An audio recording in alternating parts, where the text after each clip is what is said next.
দান করার দুটো জিনিস আমি বুঝতে পারি। সেটার একটা হচ্ছে দান আপনাকে বিপদ থেকে হেফাজত করতে পারে।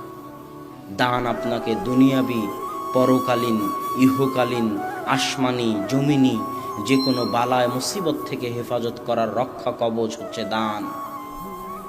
মানুষ যদি বিপদে পড়ে তো দুটো কাজ করলে মানুষ বিপদ থেকে উদ্ধার পেতে পারে। মানুষ বিপদে পড়লে দুটো কাজ করলে বিপদ থেকে উদ্ধার পেতে পারে।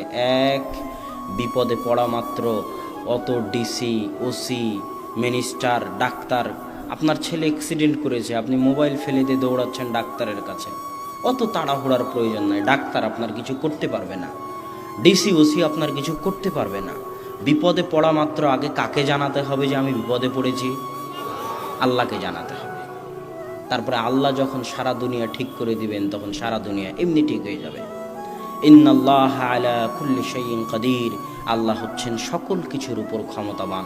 তাই বিপদে পড়লে দৌড়াদৌড়ি না করে যত বড় বিপদের সংবাদ হোক, যত বড় বিপদের সংবাদ হোক, সেই বিপদের সংবাদটা আগে 2 রাকাত সালাত আদায় করে আল্লাহকে জানান যে আল্লাহ আমি বিপদে পড়েছি, তুমি বাঁচাতে পারো।